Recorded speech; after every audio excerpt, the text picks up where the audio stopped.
Once upon a time, there was a king named Midas. He was crazy about gold. He loved it so much that he could not think of anything else. The king had a daughter named Marigold. He loved her very much, but the more he loved her, the more he longed for gold.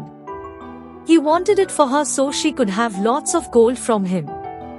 The king had not always been obsessed with gold. He had once loved flowers.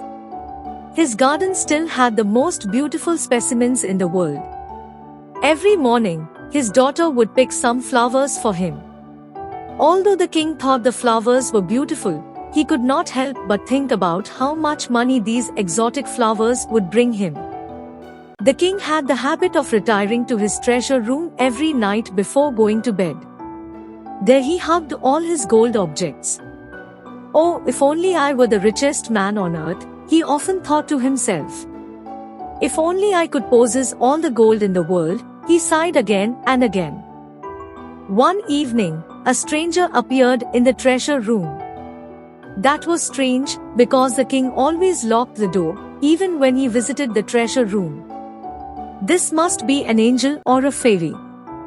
He was not afraid of the stranger, whose face looked very friendly. The stranger said, "So, Midas, I see you are a wealthy man." "Well, yes," replied the king. "But you don't seem very happy," the stranger continued. "Oh, I would give anything to be the richest man on earth," said Midas. "But this is only a hopeless little bit compared to the gold in the world." "So you are not satisfied with everything you have?" asked the stranger. Midas shook his head. "What do you need to be a satisfied person?" asked the stranger. The king had to think. So he thought and thought and thought. Somewhere he felt that this stranger would help him fulfill his wish. So he had to think of something good. What would make him the richest man on earth? Then he came up with a brilliant plan. "I wish everything I touch will turn to gold," he finally exclaimed. The stranger began to smile. "Fine, Midas, if this is really what you wish, I can grant your wish. But are you sure you will not regret it?" "No way," cried the king. "I will be the happiest man on earth." "Okay then, as you wish," said the stranger. "Tomorrow morning you will receive my gift of the golden touch." That night the king could not sleep. He was like a little child who would receive his long-awaited gift in the morning. As soon as the sun began to shine in his bedroom, Midas jumped out of bed. Everything he touched turned to gold. The king hurried to his flower garden to immortalize the flowers in gold. He thought they would increase greatly in value. Even the breakfast table he turned into gold.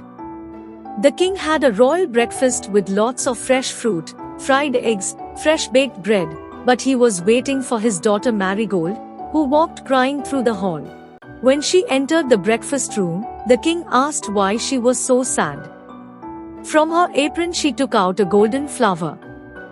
"Look now," she cried, "the color of the flower is completely gone and changed into an ugly yellow color.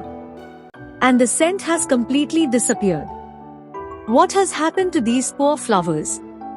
"Oh, my dear daughter," said Midas, ashamed to admit that he had personally changed the flowers. "Come sit with me and enjoy a delicious breakfast. A golden flower will remain beautiful forever and will not wither in a day like a normal flower would." Midas took an egg that had already been peeled by his servants. But the egg turned to gold in his hands, and a golden egg, of course, cannot be eaten. Then the king tried to eat a piece of bread, but it also became as hard as a stone when he touched it.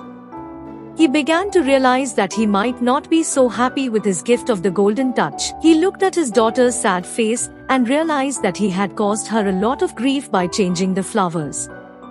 Then he tried to take a sip of his coffee, but before the cup reached his mouth, the contents of the cup had become solid.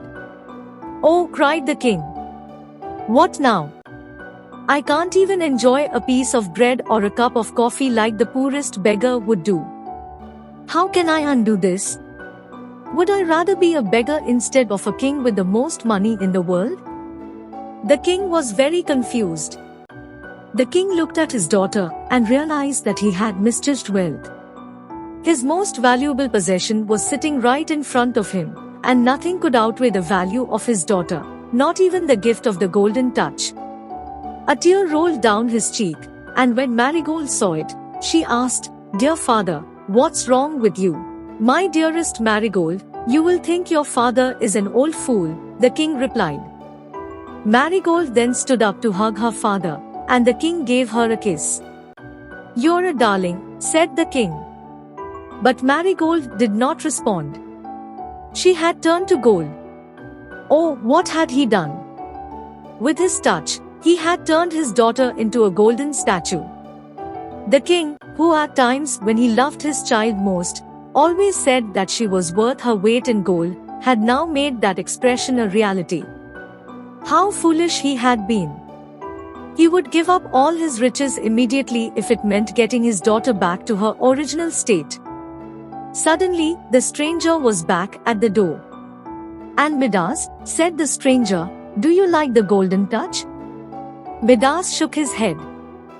"I am very unhappy," he said. "Gold is not everything.